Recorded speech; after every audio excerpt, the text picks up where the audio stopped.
স্বাগত শান্ত বাজারে। পুরো আয়োজনে আপনাদের সঙ্গে আছি আমরা দুজন, আমি শম্পা বিশ্বাস এবং আমি তাসওয়ার নাফি।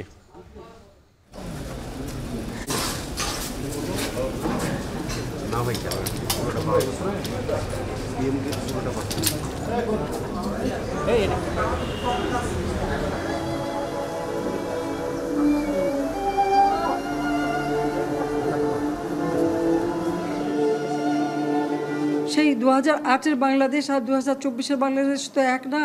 আমাদের অর্থনীতিকে সম্পূর্ণ পঙ্গু করে দিয়ে বাংলাদেশকে আবার ভিক্ষুকের জাতি করে দেওয়া, এটাই বোধহয় এদের পিছনে ষড়যন্ত্র। নাফি, মহাখালীর সেতু ভবন সহ এই যে গত কয়েকদিনের সহিংসতার ঘটনা ঘটেছে, তাতে যেসব ভবন ক্ষতিগ্রস্ত হয়েছে বা হামলার শিকার হয়েছে তার কিছুটা পরিদর্শন করেছেন প্রধানমন্ত্রী শেখ হাসিনা, এবং আজকে তিনি জাতীয় অর্থোপেডিক হাসপাতালে গিয়েও খোঁজ খবর নিয়েছেন আহতদের। তিনি বলেছেন যে দেশের অর্থনীতিকে পঙ্গু করতে এই নাশকতা। শান্তবাজারে এনেও থাকছে বিস্তারিত।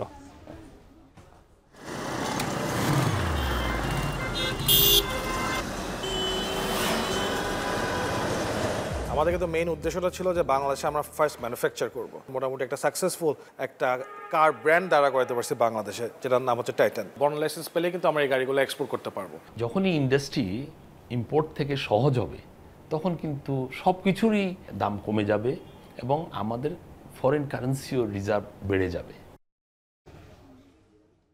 নাফি, যারা গাড়ি প্রেমী আছেন তাদের জন্য একটি সুখবর। কম দামে এই দেশে নির্মাণ হচ্ছে গাড়ি, এবং যেই গাড়ির দাম মোটামুটি বলা চলে 2 কোটি টাকা, সেটি কিন্তু দেশে যেসব গাড়ি নির্মাণকারী প্রতিষ্ঠান রয়েছে সেই সব প্রতিষ্ঠানের নির্মাণকৃত গাড়ি পাওয়া যাচ্ছে মাত্র 70 লাখ টাকায়, এবং এতে করে বিলাসবহুল গাড়ি কেনার সুযোগ বাড়ছে। এ নিয়েও প্রতিবেদন থাকছে শান্তবাজারে। তবে শুরুতেই থাকছে গত কয়েকদিনের সহিংসতায় যেসব স্থাপনা ক্ষতিগ্রস্ত হয়েছে সেখানে প্রধানমন্ত্রী পরিদর্শন করেছেন সেই প্রসঙ্গ। প্রধানমন্ত্রী শেখ হাসিনা বলেছেন, দেশের অর্থনীতিকে পঙ্গু করে ভিক্ষুক জাতিতে পরিণত করাই ছিল সহিংসতাকারীদের লক্ষ্য। সকালে সাম্প্রতিক সহিংসতায় আহতদের খোঁজ খবর নিতে রাজধানীর আগারগাঁওয়ের অর্থোপেডিক হাসপাতালে যান তিনি। বলেন, আহতদের পরিবারের ক্ষতির দায় সহিংসতাকারীদের কেই নিতে হবে। পরে ক্ষতিগ্রস্ত মহাখালীর দুর্যোগ ব্যবস্থাপনা কেন্দ্র, সেতু ভবন এবং এলিভেটেড এক্সপ্রেসওয়ে টোল প্লাজা পরিদর্শন করেন সরকার প্রধান। আর জানাচ্ছেন দেবরাজ দেব। নাশকতাকারীরা একের পর এক ধ্বংস করে রাষ্ট্রীয় সম্পদ, জনবান্ধব প্রকল্প। গত কয়েকদিনে নিজ চোখে সেসব তাণ্ডবের চিহ্ন দেখেছেন প্রধানমন্ত্রী শেখ হাসিনা। ব্যস্ত রাজধানীতে মাত্র 11 মিনিটে যেখানে বিমানবন্দর যাওয়া গেছে, সেই এলিভেটেড এক্সপ্রেসওয়েও বাদ যায়নি তাণ্ডবের হাত থেকে।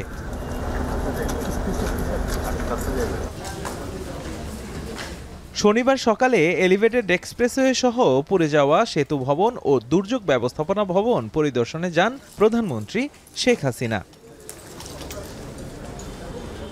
ভাঙচুর আর পুড়ে যাওয়া ধ্বংসস্তূপ ঘুরে দেখেন সরকার প্রধান। তাণ্ডবের চিহ্ন দেখে হতবাক হয়ে যান তিনি। কথা বলেন কর্মকর্তাদের সঙ্গে, দেন দিক নির্দেশনা। এর আগে সহিংসতায় আহতদের দেখতে রাজধানীর আগারগাঁওয়ের অর্থোপেডিক হাসপাতালে যান প্রধানমন্ত্রী। প্রধানমন্ত্রী হাসপাতালে পৌঁছে খোঁজ নেন আহতদের, পাশে দাঁড়ান স্বজনদের। এ সময় প্রধানমন্ত্রীকে কাছে পেয়ে আবেগ আপ্লুত হয়ে পড়েন স্বজনরা। তাদের কাছে সার্বিক পরিস্থিতির কথা শুনেন সরকার প্রধান। পরে গণমাধ্যমে কথা বলেন প্রধানমন্ত্রী। বলেন, এতগুলো পরিবারের ক্ষয়ক্ষতির দায় সহিংসতাকারীদেরই নিতে হবে। আজকে চিকিৎসার জন্য যা যা লাগবে আমরা করে দেবো, করে দিচ্ছি। আর যারা পা হারিয়েছে বা হাত হারিয়েছে, আমরা কৃত্রিম পায়ের ব্যবস্থা করে দেব, যাতে তারা আবার সুস্থ মানুষের মতো চলতে পারে, নিজের কাজ করতে পারে। আজকে এই যে এতগুলি মানুষের জীবনের ক্ষতি হলো, এতগুলি পরিবার ক্ষতি হলো, এর দায় দায়িত্ব কাদের? আমি দেশবাসীর কাছে সেই আহ্বান জানাবো যে এই ধরনের ধ্বংসযজ্ঞের জন্য এই দেশকে নিয়ে আর কেউ চালাতে না পারে। আমি সকলে সাহায্য চাই। আর এইভাবে মায়ের কোল খালি হোক, এটা আমি চাই না, কারণ আমি তো বাবা মা সব হারিয়েছি। আমি তো জানি হারাবার ব্যথা কত কষ্ট। দেশের অর্থনীতিকে পঙ্গু করতেই এমন নাশকতা চালানো হয়েছে উল্লেখ করে সরকার প্রধান বলেন, দেশকে অস্থিতিশীল করার অপচেষ্টা করছে একটি মহল। এটা আমাদের অর্থনীতিকে সম্পূর্ণ পঙ্গু করে দিয়ে বাংলাদেশকে আবার ভিক্ষুকের জাতি করে দেওয়া, এটাই বোধহয় এদের পিছনে ষড়যন্ত্র। সেটাই হচ্ছে সবথেকে দুঃখজনক যে দিন রাত অক্লান্ত পরিশ্রম করে বাংলাদেশটাকে যখন একটা জায়গায় নিয়ে আসলাম, আজকে সেখানে দেখি এই একদিকে জ্বালাও পোড়া সব কিছু, ঠিক যে প্রতিষ্ঠানগুলি মানুষের সেবা দেয়।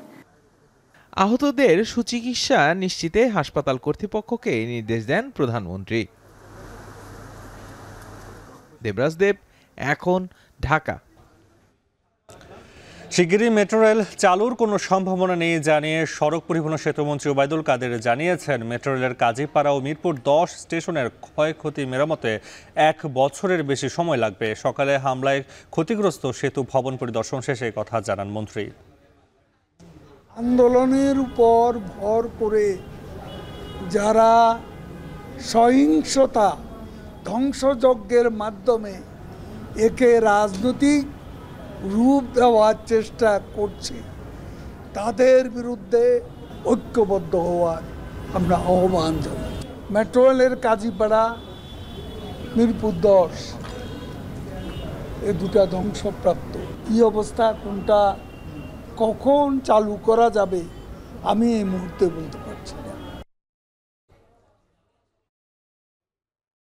মেট্রো রেলের ক্ষতিগ্রস্ত কাজীপাড়া ও মিরপুর 10 স্টেশন পুনরায় চালু করতে জাপানের সহায়তা চেয়েছেন প্রধানমন্ত্রী শেখ হাসিনা।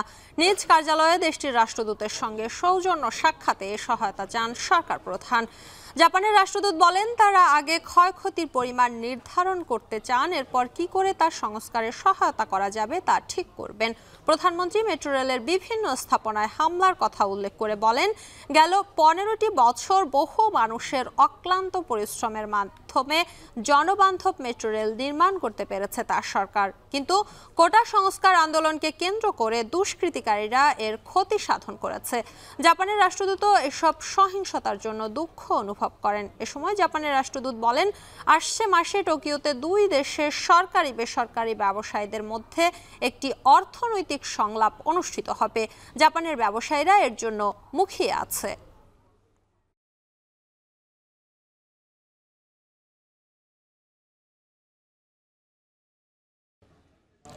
আন্দোলনের আগে প্রায় 1 লাখ সিম ঢাকায় প্রবেশ করেছে বলে জানিয়েছেন ডাক, টেলিযোগাযোগ ও আইসিটি প্রতিমন্ত্রী জুনায়েদ আহমেদ পলক।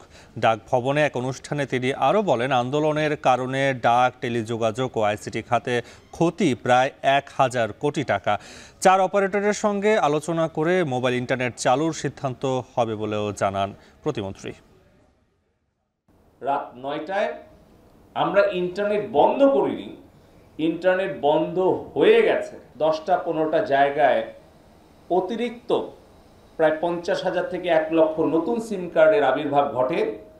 এগুলোর তথ্য উপাত্ত এবং সূত্র বিশ্লেষণ করে দেখা যাচ্ছে সেই সকল এলাকার কিন্তু তালিকাভুক্ত সন্ত্রাসীরা এই কয়েকদিন ঢাকামুখী ছিল। আমরা আগামীকাল সকাল 9টায় মোবাইল নেটওয়ার্ক অপারেটরদের সাথে বৈঠক দিয়েছি।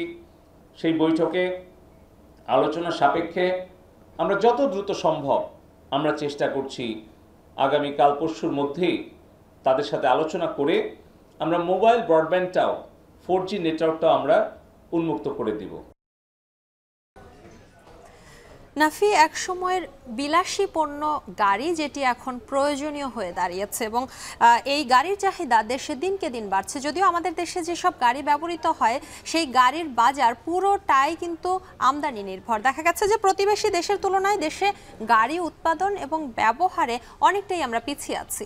সম্প্রতি তবে বাংলাদেশি কোম্পানি বাংলা কার বাজারে এনেছে দেশীয় বিলাসবহুল গাড়ি। গাড়ি শিল্পকে আমদানিমুখী না করে রপ্তানিমুখী করা সম্ভব বলে মনে করেন বিশেষজ্ঞরা। তবে এর জন্য দরকার সরকারের সহযোগিতা। এ নিয়ে সাধারণত জানাবেন বিস্তারিত।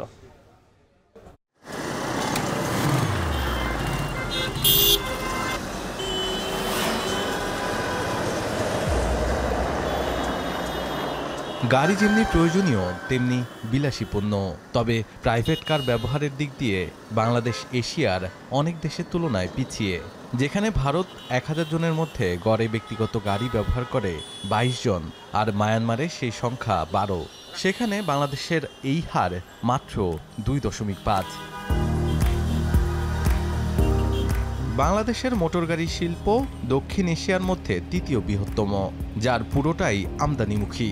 গাড়ির চাহিদা বাড়ছে প্রতিনিয়ত। 2022 সালের এক গবেষণা বলছে বাংলাদেশের 1,20 লাখ মধ্যবিত্তের গাড়ি কেনার আয় আছে এবং তারা গাড়ি কিনতেও আগ্রহী। প্রতি বছর এই সংখ্যা বাড়ছে 10 থেকে 15% হারে।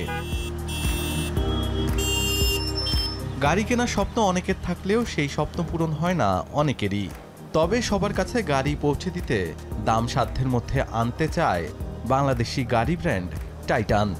আমাদের কিন্তু মেইন উদ্দেশ্যটা ছিল যে বাংলাদেশে আমরা ফার্স্ট ম্যানুফ্যাকচার করব। আজকে কিন্তু ওটা দিয়ে আমরা মোটামুটি সাকসেসফুল। এটা দিয়ে আমরা কিন্তু মিৎসুবিশির থেকে ইঞ্জিন এনে, জাপানিজ ইঞ্জিন দিয়ে, আমরা চায়নার থেকে বডি এনে, ইন্দোনেশিয়ান থেকে চ্যাসিস এনে আমরা কিন্তু এখন মোটামুটি একটা সাকসেসফুল একটা কার ব্র্যান্ড দাঁড়া করাতে পারছি বাংলাদেশে, যেটার নাম হচ্ছে টাইটান। এবছর আধুনিক সব প্রযুক্তি আর নান্দনিক মডেলের দুটি গাড়ি বাজারে এনেছে দেশীয় গাড়ি ম্যানুফ্যাকচারিং ও উৎপাদক প্রতিষ্ঠান বাংলাকার। গাড়ির 25% বাংলাদেশে তৈরি করে বিলাসবহুল গাড়ির স্বাদ পূরণ হচ্ছে কম দামেই। 20 to 25% কিন্তু আমরা লোকালি আমরা কালেক্ট করতেছি। অ্যাটলিস্ট 40 to 50% কিন্তু আমরা নিয়ে আসতে পারবো, যা আমাদের প্রোডাক্টগুলো ইউজ করে আমরা কিন্তু লোকালি বানাতে পারবো। আপনি যদি বাংলাদেশের কম্পারেটিভ গাড়ি নেন, এটা কিন্তু 2 কোটি টাকা দাম। আমি কিন্তু সেখানে 70 লাখ টাকা আমি গাড়িটা দিতেছি। গ্রাহকদের মধ্যেও বেশ সাড়া জাগিয়েছে এই গাড়িগুলো। আমি চালাচ্ছি, আমার ফার্স্টই ভালো লাগতেছে, যেটার হ্যান্ডেলিং ইজ টু গুড, এবং সাসপেনশন খুবই ভালো। জাপানের যে কারগুলো আছে, লাক্সারিয়াস কার আপনারা বলেন, তার থেকে এটা কোনো অংশেই কম নয়। এখন অবধি ওনাদের প্রমিস এবং গাড়ির যেই আউটলুকটা, সেটা আমি বলবো যে কোয়াইট স্যাটিসফ্যাক্টরি। এই সেগমেন্টের গাড়িগুলো যেগুলো আসলে বাংলাদেশে তৈরি হবে, সেটা আসলে আমার এখন থেকে 2-3 বছর আগেও আসলে চিন্তা করা যেত না। দেশের প্রথম বৈদ্যুতিক মিনি ট্রাক এনেছে এই প্রতিষ্ঠানটি। একবার চার্জ করলে চলবে 550 কিলোমিটার পথ। এতে ব্যয় কমে আসবে অনেকটাই। প্রত্যন্ত অঞ্চল থেকে, ইভিন পাহাড়ি অঞ্চল থেকে নানান ধরনের শাকসবজি, মাছ, মাংস এটা পরিবহন যারা করে, অকটেন বা ডিজেলের থেকে 1/4 খরচে তারা এই কার্যক্রমটা করতে পারবে। বিশেষজ্ঞরা বলছে বিশ্বের সাথে তাল মিলিয়ে চলতে হলে বাংলাদেশে গাড়ির যন্ত্রাংশ উৎপাদনের দিকে আরও মনোযোগী হতে হবে। যখনই ইন্ডাস্ট্রি ইম্পোর্ট থেকে সহজ হবে, তখন কিন্তু সব কিছুরই দাম কমে যাবে এবং আমাদের ফরেন কারেন্সিও রিজার্ভ বেড়ে যাবে যদি আমি দেশে গাড়ি উৎপাদন করতে পারি।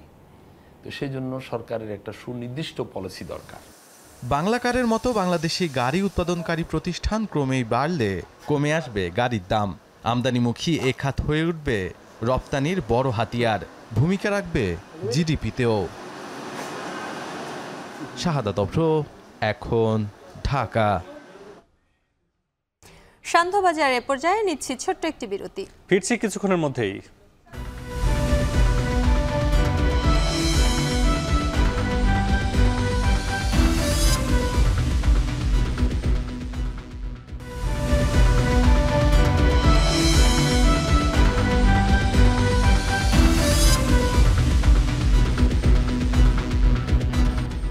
ফিরে এলাম বিরতির পর। আপনারা দেখছেন সান্ধ্যবাজার। নাফিদ, চলমান পরিস্থিতিতে রাজধানীর কাঁচা বাজারে অধিকাংশ পণ্যের সরবরাহ এখন স্বাভাবিক, কিন্তু দাম বেশ কম। ইতোমধ্যেই মুরগির এবং ডিমের দাম কমেছে, যদিও মাছের বাজার নিয়ে ভিন্ন ভিন্ন প্রতিক্রিয়া রয়েছে ক্রেতা বিক্রেতার। শম্পা, মুরগির মাংসর দাম কমলেও নিত্য পণ্যের মধ্যে চাল ও ডালের দাম ঊর্ধ্বমুখী রয়েছে। রাজধানীর বৃহত্তম পাইকারি বাজার ঘুরে এ নিয়ে বিস্তারিত জানাবেন সহকর্মী শাইনুল ইসলাম সাগর। গত কয়েকদিনে সবচেয়ে বেশি বিক্রি হয়েছে আটা, মিনিকেট চাল, কিন্তু এ দুই প্রকার চালেরই দাম বেড়েছে কেজিতে 3 থেকে 4 টাকা।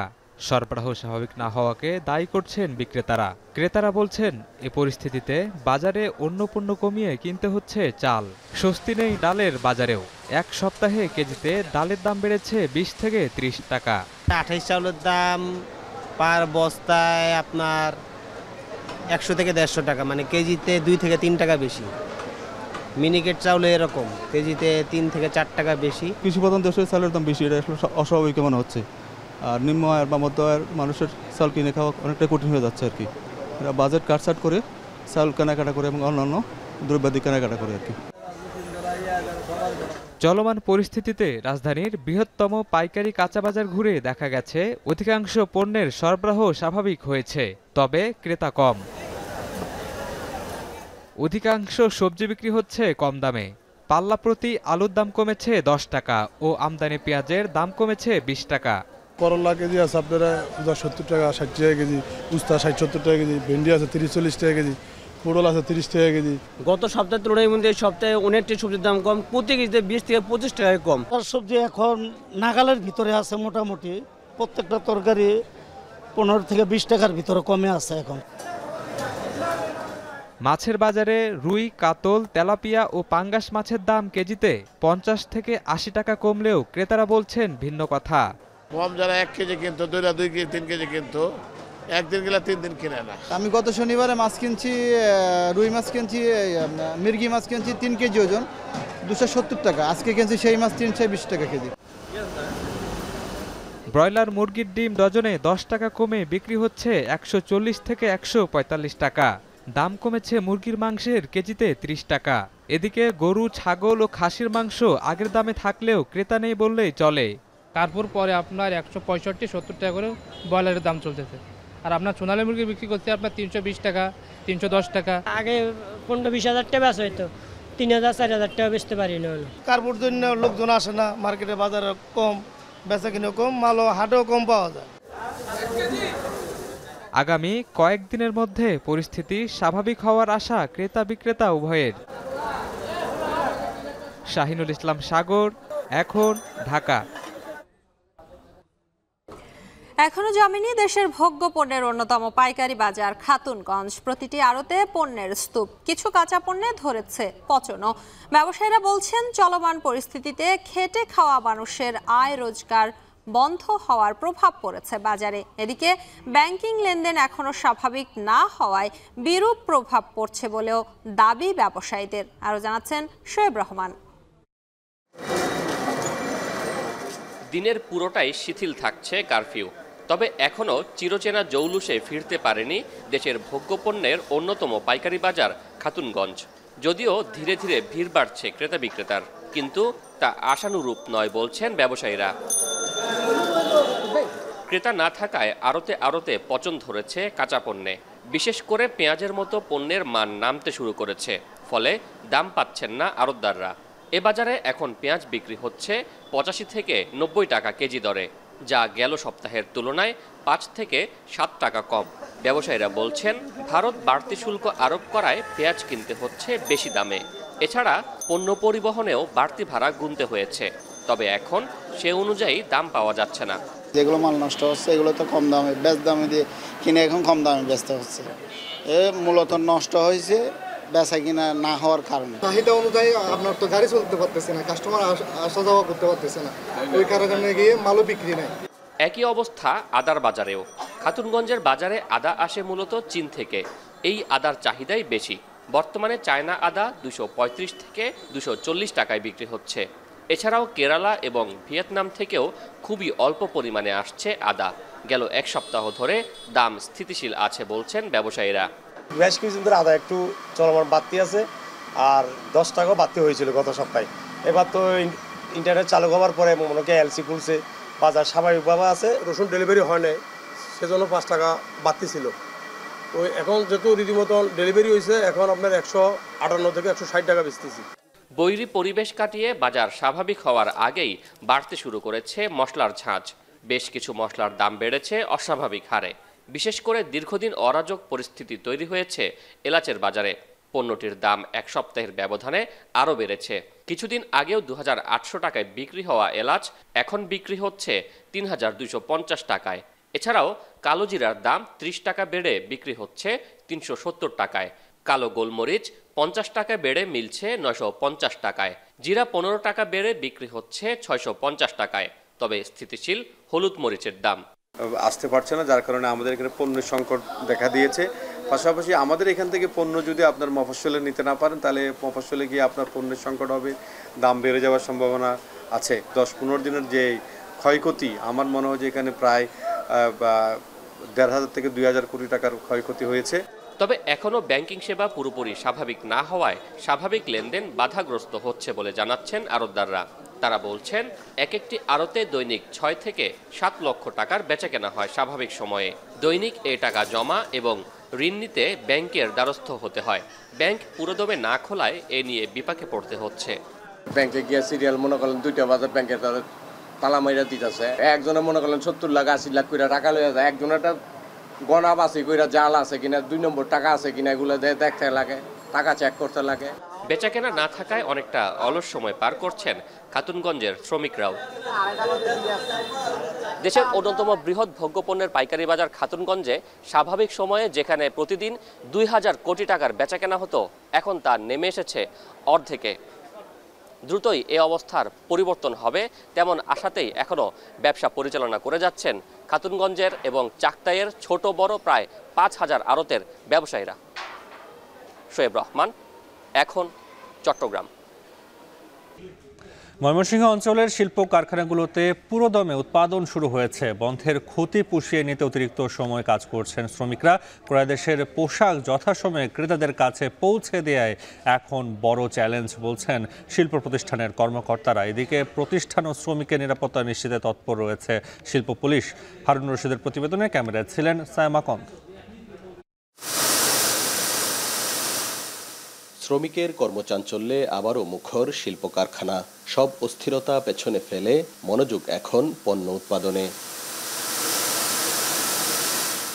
চলমান কারফিউর মধ্যেও সরকারি নির্দেশনা মেনে ময়মনসিংহ অঞ্চলের সব শিল্প কারখানায় ফের শুরু হয়েছে পুরোদমে উৎপাদন কার্যক্রম। নিটিং, ডাইং, স্পিনিং, গার্মেন্ট সহ প্রতিটি খাতের কর্মীদের যেন দম ফেলার ফুসরত নেই। কোথাও কোথাও কাজ চলছে কয়েক শিফটে। খোলা হয়ে গেছে, এখন স্বাভাবিক পর্যায়ে সবাই আমরা অফিস আসতেছি, ভালো, কোনো সমস্যা নেই। অনেকদিন বন্ধ ছিল, আমরা অস্থির ছিলাম, এখন কাজ করতেছি, এখন ভালো লাগে। প্রোডাকশন আমাদের টার্গেট, প্রতিদিনকার টার্গেট ঠিক মতো ফিল আপ হচ্ছে, কোনো অনুপস্থিতি নেই। শ্রমিকরা যার যে সুন্দরভাবে যার যে কাজ দায়িত্ব পালন করছে। আশা করি আমরা আমাদের টার্গেটগুলি খুব দ্রুত ফিল আপ করতে পারবো। 4 দিন উৎপাদন বন্ধ থাকায় সারা দেশের মতো বড় দাগে ক্ষতির মুখে পড়েছে ময়মনসিংহ অঞ্চলের শিল্প প্রতিষ্ঠানগুলো। কারখানা খোলার পর ক্ষতি পুষিয়ে নেয়ার চেষ্টা চলছে বলে জানান প্রতিষ্ঠানের কর্মকর্তারা। আশা করব যে আমাদের যারা বায়ার আছেন এবং আমাদের সঙ্গে যারা সংশ্লিষ্ট সরকারি এবং আমাদের যারা বিজিএমএ আছেন, সকলে আমরা একত্রে মিলে এই চ্যালেঞ্জ উতরানোর জন্য যেখানে যেই পদক্ষেপ নেওয়া দরকার তারা আমাদেরকে সেই সহায়তা করবেন। দূর দূরান্ত থেকে শ্রমিকরা আমার এখানে এসে কাজে যোগদান করেছে এবং আমাদের অর্থনৈতিক চাকা আশা করি যদি এভাবে থাকে খুব ভালোভাবেই চলবে। এদিকে শিল্প প্রতিষ্ঠান এবং শ্রমিকদের নিরাপত্তা নিশ্চিতে নজরদারি বাড়ানো হয়েছে বলে জানান শিল্প পুলিশের কর্মকর্তা। 24 ঘন্টা আমাদের টিমগুলোকে ডিপ্লয়েড করা থাকে এবং মোবাইল এবং কিলোপাটি সহ অন্যান্য বিভিন্ন ধরনের স্ট্যান্ড বাই টিমগুলো আমাদের সজাগ থাকে। কর্মীর হাতের এই মেশিনগুলো সচল থাকলেই সচল থাকে দেশের অর্থনীতি। এতে ছেদ পড়লেই যেমন মুখ থুবড়ে পড়ে দেশের অর্থনীতির চাকা, তেমনি ঘোর অমানিসার অন্ধকার নেমে আসে লাখ লাখ গার্মেন্টস কর্মীর পরিবারে। যে কোনো দুর্যোগ অস্থিরতায় গার্মেন্টস শিল্পে যেন কোনো আঁচড় না লাগে, এমনটাই প্রত্যাশা এই খাত সংশ্লিষ্টদের। হারুনুর রশিদ, এখন ময়মনসিংহ। শান্তবাজার এ পর্যায়ে নিচ্ছি আরেকটি বিরতি। ফিরছি কিছুক্ষণের মধ্যেই।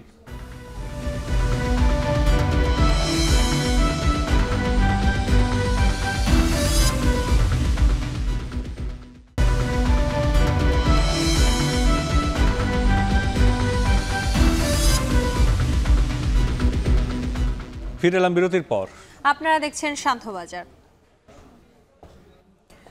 কোটা সংস্কারে জারি করা প্রজ্ঞাপনে সন্তোষ প্রকাশ করেছেন বরিশাল বিশ্ববিদ্যালয়ের সাধারণ শিক্ষার্থীরা। দাবি পূরণ হওয়ায় নতুন করে কোনো কর্মসূচি নেই বলে জানিয়েছেন শিক্ষার্থীরা। বিকেলে বরিশাল বিশ্ববিদ্যালয় চত্বরে সাধারণ শিক্ষার্থীদের ব্যানারে আয়োজিত সংবাদ সম্মেলনে কথা জানান শিক্ষার্থীরা। এ সময় তারা 4 দফা দাবি তুলে ধরেন। দ্রুত বিশ্ববিদ্যালয়ের হল খুলে দেয়া সহ ক্যাম্পাসে হয়রানি বন্ধ, নিরাপদ ও সুষ্ঠু পরিবেশ নিশ্চিত করার দাবি জানান তারা। সহিংসতার সাথে তাদের কোনো সম্পৃক্ততা নেই বলেও জানান শিক্ষার্থীরা। ছাত্র সংসদ নির্বাচন ও ক্যাম্পাস খোলার পর ক্যাম্পাসের নিরাপত্তা আছে, সেজন্য এই মুহূর্তে আসলে সারা দেশের মতো বরিশাল ভিত্তি করে এশিয়ায় ব্যাপকভাবে ডেঙ্গু ছড়িয়ে পড়া দেশগুলোর মধ্যে একটি সিঙ্গাপুর। দেশটি মশক নিধনে এডিস ইজিপ্টাই মশাকে অক্ষতিকর মশায় রূপান্তরিত করে প্রকৃতিতে ছেড়ে দেয়। এতে নিয়ন্ত্রণ করা সম্ভব হয়েছে এডিসের বংশবিস্তার, যা বাংলাদেশেও করা সম্ভব বলে মনে করেন গবেষকরা। কিন্তু সেক্ষেত্রে বাংলাদেশের অগ্রগতি কতটা? দেলোয়ার দোলন জানাবেন বিস্তারিত। এশিয়া ছাড়াও লাতিন ও উত্তর আমেরিকার বিভিন্ন দেশে ডেঙ্গু সমস্যা দীর্ঘদিনের, কখনো কখনো যা ভয়াবহ রূপ নেয়। যদিও এসব দেশে মৃত্যু হয় কম মানুষেরই। তাহলে প্রশ্ন জাগে, মশক নিধনে কি এমন পদ্ধতি অবলম্বন করে দেশগুলো? পুরুষ মশা রক্ত না খেলেও স্ত্রী মশা ডিম পাড়ার আগে রক্ত পান করে। এক্ষেত্রে ডেঙ্গু আক্রান্ত ব্যক্তির রক্ত থেকে প্রথমে নিজে সংক্রমিত হয়ে ভাইরাস বহন করে। এর ৮ থেকে ১০ দিন পর যা মশার দেহের অন্যান্য কোষে ছড়িয়ে পড়ে। এ মশার কামড়েই ছড়ায় ডেঙ্গু। এশিয়ার যেসব দেশে ডেঙ্গুর বেশি প্রকোপ রয়েছে তার একটি সিঙ্গাপুর। কিন্তু ডেঙ্গুর ঝুঁকি থেকে নিজেদের বের করে এনেছে দেশটি। আর এজন্যই অ্যাডিস ইজিপ্টাই মশাকে অক্ষতিকর মশায় রূপান্তরিত করেছে দেশটির গবেষকরা। তারপর সেগুলো ছেড়ে দেওয়া হয় প্রকৃতিতে, যার সুফল পেয়েছে দেশটি। এই পদ্ধতির প্রয়োগ কি বাংলাদেশেও সম্ভব নয়? ওলবাকি একটি ব্যাকটেরিয়া। এই ব্যাকটেরিয়া যে কোনো একটি মশার ভিতরে আমরা যদি দিয়ে দেই, যেমন এডিস মশার মধ্যে যদি দিয়ে দেই, তাহলে ওই এডিস মশাটি প্রকৃতিতে থাকা পুরুষ মশা স্ত্রী মশার সাথে যখন মিলিত হবে, তখন ওই স্ত্রী মশা যে ডিম পারবে সেই ডিম থেকে আর বাচ্চা হবে না। আবার স্ত্রী মশার দেহে যদি কোনো ভাইরাস আসে, ডেঙ্গু ভাইরাস, সেই ভাইরাসটিও তার দেহে আর গ্রো করবে না। প্রায় ৬০% কীটপতঙ্গে প্রাকৃতিকভাবেই উলবাকিয়া ব্যাকটেরিয়া থাকে, তবে অ্যাডিস মশায় তা থাকে না। কীটপতঙ্গ থেকে উলবাকিয়া সংগ্রহ করে অ্যাডিস মশার ডিমে প্রবেশ করানো হয়ে থাকে। এতে কোনো মশার ডেঙ্গুর ভাইরাস থাকলেও উলবাকিয়ার কারণে তা আর ছড়াতে পারে না। বিজ্ঞানভিত্তিক এ পদ্ধতির জন্য প্রয়োজন মশার হ্যাচারি, যেখানে প্রতিদিন কোটি কোটি ক্ষতিকর নয় এমন মশা প্রজনন করা যায়। উলবাকিয়া ব্যাকটেরিয়া নিয়ে কাজ করছে আইসিডিডিআরবির এ গবেষক। জানালেন তার অভিজ্ঞতার কথা। আমাদের মূলত এখন যে পদ্ধতিতে আমরা চলছি সেটা মূলত হচ্ছে রাসায়নিক মানে ইনসেকটিসাইড নির্ভর, মানে কীটনাশক নির্ভর, যেগুলো আসলে মশার অথবা পূর্ণাঙ্গ মশার নিয়ন্ত্রণ করে। আবার কিছু কিছু আছে লার্ভিসাইড, মানে লার্ভাকে কন্ট্রোল করে। উলবাকি একটা ব্যাকটেরিয়া। পৃথিবীর অনেক দেশে এটা নিয়ে গবেষণা হয়েছে, অনেক দেশে প্রয়োগ চলছে। তো এখন পর্যন্ত আমাদের দেশে এটা এখনো হয়নি, আমরা কিছু মানে গবেষণা পর্যায়ে রয়েছি।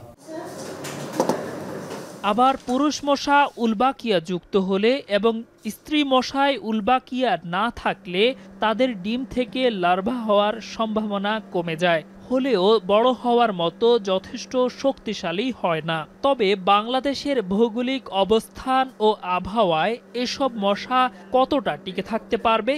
আমরা ল্যাবরেটরিতে তৈরি করে উলবাকিয়া মশা ছাড়লাম, কিন্তু দেখা যাচ্ছে প্রকৃতিতে মশা এত বেশি, উলবাকিয়া আমরা ছেড়েছি তার চেয়ে অনেক কম। আবার ধরেন আমরা উলবাকিয়া অনেক বেশি ছাড়লাম, মশা নিয়ন্ত্রণটা আমাকে তো বন্ধ রাখতে হবে, কারণ মশা নিয়ন্ত্রণ যদি আমি করি তাহলে উলবাকিয়া মশাটা মারা যাবে। কিন্তু যে দেশগুলো আইল্যান্ড, যেমন আমাদের সেন্ট মার্টিন যদি বলেন, সেন্ট মার্টিনে দিলে উলবাকিয়া দারুণভাবে কাজ করবে। গবেষকরা বলছেন উলবাকিয়া যুক্ত মশার বিস্তার করা গেলে কমতে থাকবে ক্ষতিকর মশার সংখ্যা, আর এতে ডেঙ্গু ভাইরাসে আক্রান্ত হওয়ার শঙ্কা থাকবে না। দেলোয়ার দোলন, এখন, ঢাকা। শান্তবাজারে নিচ্ছে আরেকটা ছোট্ট বিরতি, ফিরছি একটু পর।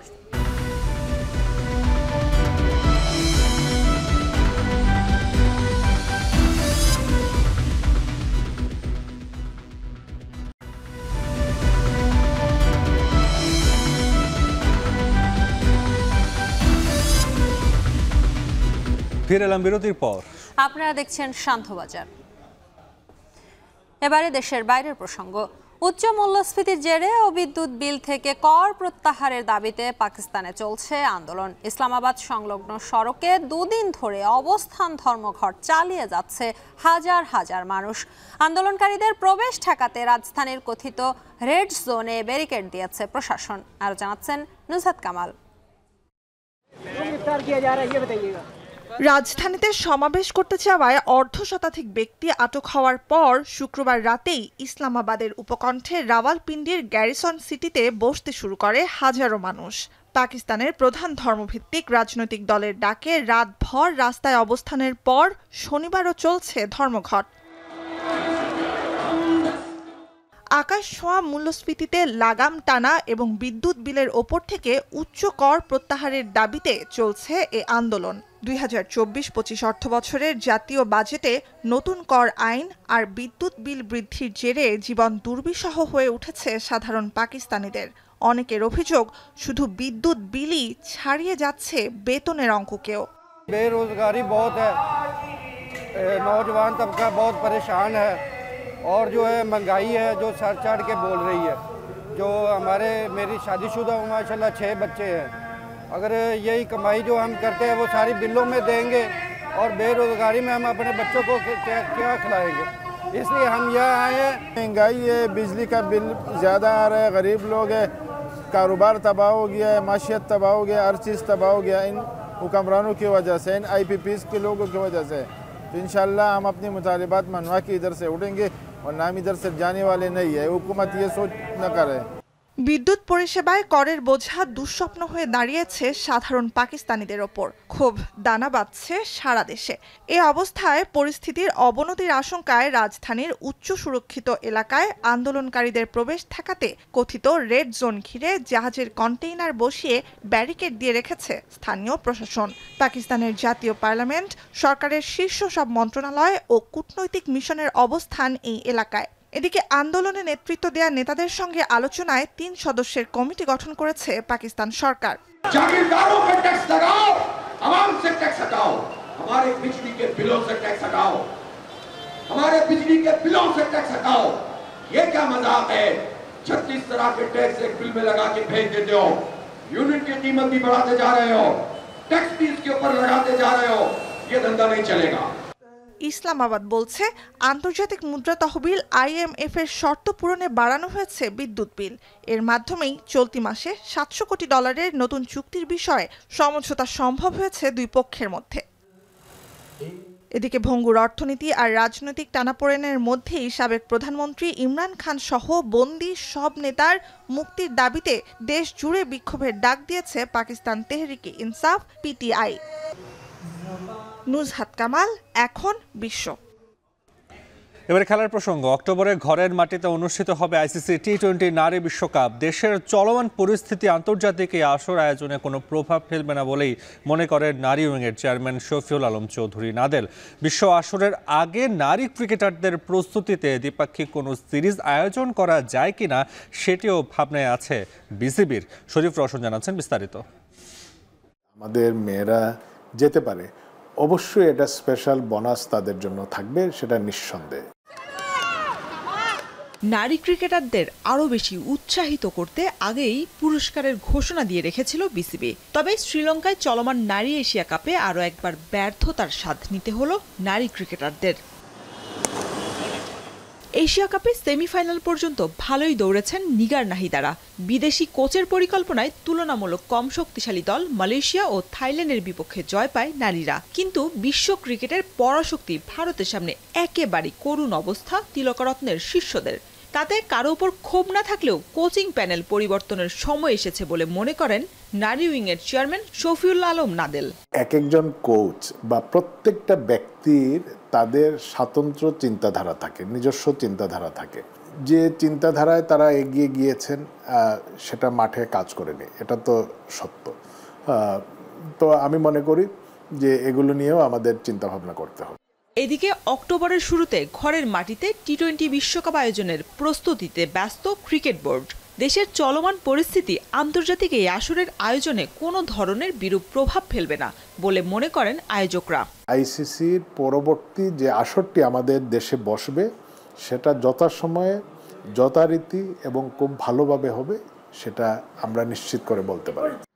ব্যর্থতার মধ্য দিয়ে শেষ হলো এশিয়া কাপ। এবার লক্ষ্য টি-20 ফরম্যাটের বিশ্ব আসর। এর আগে প্রায় 2 মাস খেলার কোনো শিডিউল নেই স্বাগতিকদের। তবে কি শক্তিশালী ইংল্যান্ড, দক্ষিণ আফ্রিকার মতো দলের বিপক্ষে প্রথম পর্বে মাঠে নামার আগেই শুধু ক্যাম্পে অনুশীলনী ভরসা নারী ক্রিকেটারদের?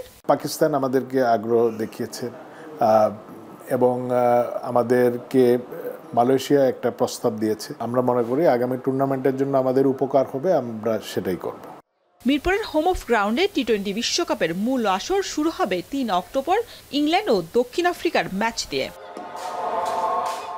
শরীফ রাউশন, এখন, ঢাকা। এর সাথে শেষ করছি শান্তবাজার। এখন টেলিভিশন ওয়েবসাইটে দেখতে ভিজিট করুন www.ekhon.tv। এছাড়া ফেসবুকে দেখতে ভিজিট করুন facebook.com/tv.ekhon এবং ইউটিউবে দেখতে ভিজিট করুন youtube.com/ekhon tv।